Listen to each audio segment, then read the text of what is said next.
I don't know. I don't know why I keep thinking Texas. You bud tended in Texas. I mean, it no. seems like I would have, but If you no. could have, you would have. Yeah, if I But could have, I would have. can you explain what it's like first being a bud tender and then explain kind of what it's like helping the different people that walk in to the Yeah. dispensary? So budtending is crazy. I don't recommend anyone do it for a long amount of time, but Damn. it is something that was like such a great experience because of the one-on-one thing that I got to have with customers. Like the crazy part of budtending is more on the back end, like dealing with staff and management. Like that's just the worst because lots of the people that run dispensaries kind of don't really know what they're doing. Unfortunately, I can attest to especially that. like, yeah, I'm like, I don't know how transparent I can be here, but you know how Washington cannabis is. It's so small, it's so white, Mm-hmm. and Yep. just doesn't really feel like you're being supported. And that was the part I didn't like at all. But what I did Exactly. love was the customers. I had such a good relationship with my customers. I miss them so much because you really got to build a relationship with them and figure out what they wanted, what their needs were, and kind of like what their struggles were. And I personally loved that part of bartending, and that was the part that I wanted to do the most, was educate people about cannabis just beyond smoking it, just beyond like having really fat joints or whatever. Like you can do so much with it.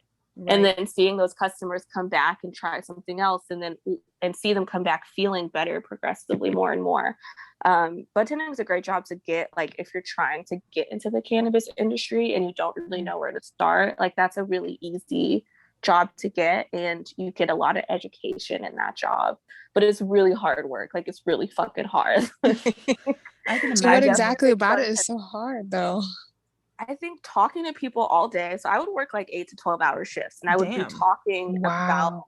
cannabis all day. And even though I love talking about cannabis, just relaying that information, it takes a lot of memory and then saying it back. So I would remember all these facts about all these strains, all these products, all about the endocannabinoid system. I'm a big giant Yes. weed nerd.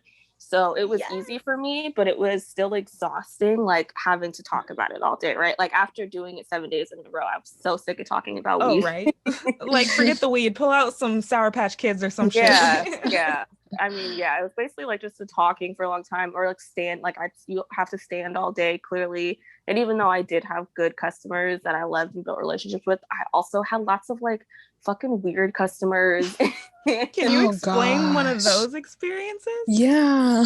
Oh man, there's been so many, especially because I'm a girl, like Yes.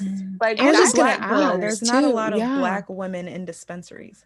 Yeah, exactly. yeah, I got a lot of weird experiences because I was a girl and also like a black woman, and I think for some people that made them uncomfortable, because they would come into the space and they would see this black body there, and then have to face the fact that there are black bodies that do consume cannabis that can't just walk in the store.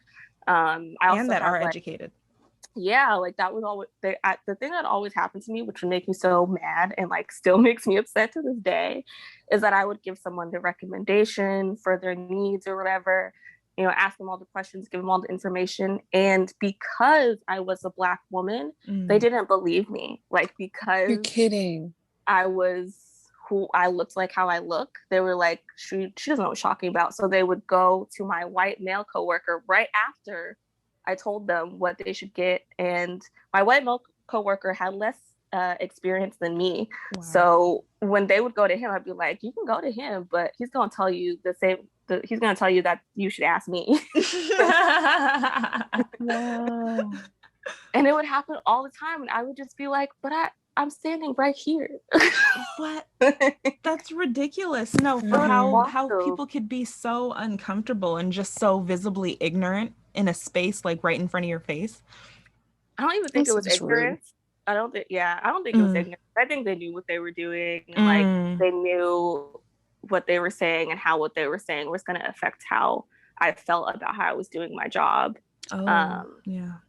Wow. But I That's mean, deep. there's been weird interests. Like I had someone bring me some Ezel's chicken that I did not Ooh, know.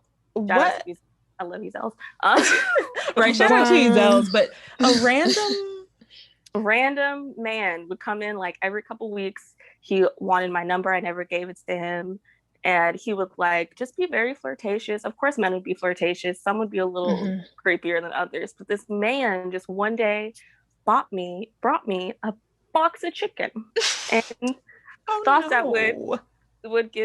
would make something happen. I mean, I took the chicken. I didn't give him my number. Not gonna waste no good food over I here. was like, I took the Ezels. I mean, it was spicy and the roll. I don't know how I would feel if I was in that. Like, am I supposed to be mad, happy? Right. You know, I was confused, but I was also hungry. Exactly. Right in time for lunch. Too. Yeah, I was like, I was at work hungry, so I was like, I will take this chicken, but you will get nothing else from me.